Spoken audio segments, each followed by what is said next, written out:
जय हिंद साथियों। SCGK point channel में आप सभी का स्वागत है।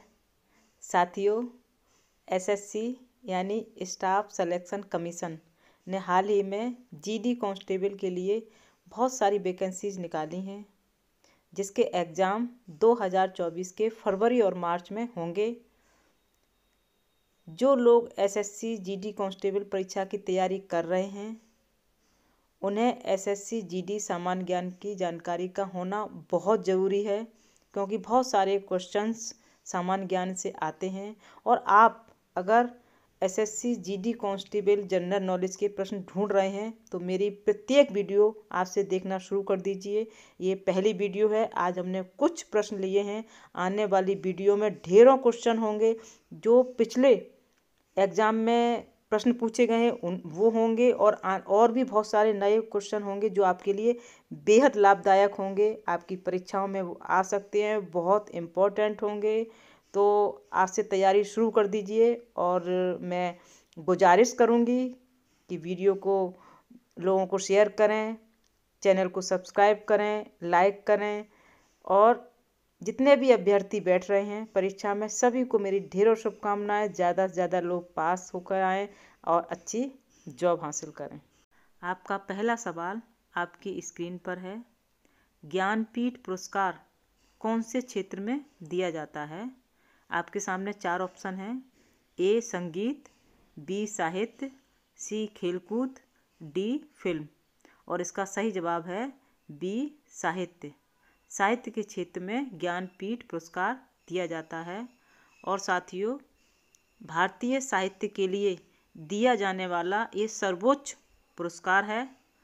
और भारत का कोई भी नागरिक जो 8वीं अनुसूची में बताई गई 22 भाषाओं में अगर कोई लिखता है और उसके पुरस्कार के योग्य होता है तो उसको ये पुरस्कार, ज्ञानपीठ पुरस्कार का हकदार होता है। साथियों, ये अधिक जानकारी इसलिए देते हैं जिससे कि एक मानस में अच्छे से वो बात बैठ जाए और आप सवाल अच्छे से हल कर सकें। अगला सवाल आपके सामने है। मेघालय की प्रमुख फसल कौन सी है? आपके सामने 4 ऑप्शन है। A लीची, B आम, C अनानास, D केला। और इसका सही जवाब है C अनानास। अनानास मेघालय की प्रमुख फसल है। साथियों, ये प्रश्न पिछले सालों में कई बार पूछा जा चुका है, इसलिए इस प्रश्न को अच्छे से ध्यान में रखिएगा। महत्वपूर्ण प्रश्न है। आगे बढ़ते हैं और सवाल आपके सामने है। निम्न में से कौन सी पुस्तक रविन्द्रनाथ टैगोर के द्वारा लिखी गई है? आपके सामने ऑप्शन है। A jungle Guru, B Geetanjali, C गुण अर्थ, D गाइड। तो साथियों, इसका सही जवाब है B गीतांजलि। गीतांजलि ही रविन्द्रनाथ टैगोर जी के द्वारा लिखी गई है, जिसका अर्थ होता है गीतों का उपहार। और यह पुस्तक 1910 में प्रकाशित हुई थी, जो 104 पेज की है और बंगाली भाषा में लिखी गई है।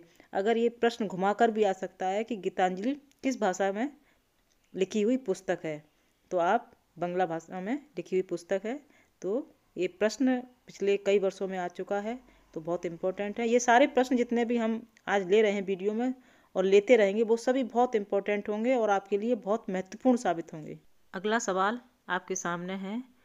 किस अंग को RBC का कब्रिस्तान कहा जाता है?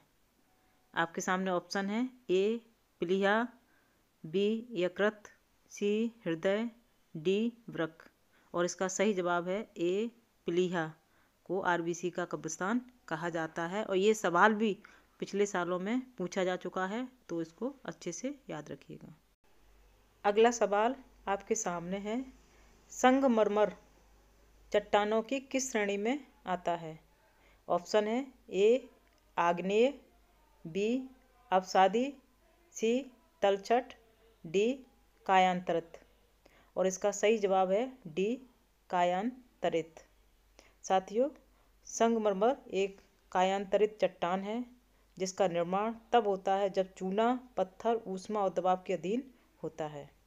आगे बढ़ते हैं और अगला सवाल है।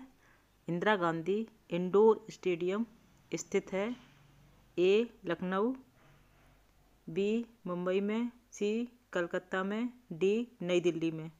और इसका सही जवाब है डी नई दिल्ली में। नई दिल्ली में इंदिरा गांधी इंडोर स्टेडियम स्थित है। अगला सवाल आपके सामने है, संविधान की व्याख्या कौन करता है? ऑप्शन है ए प्रधानमंत्री, बी विधानमंडल, सी मुख्यमंत्री, डी राज्यपाल। और इसका सही जवाब है बी विधानमंडल।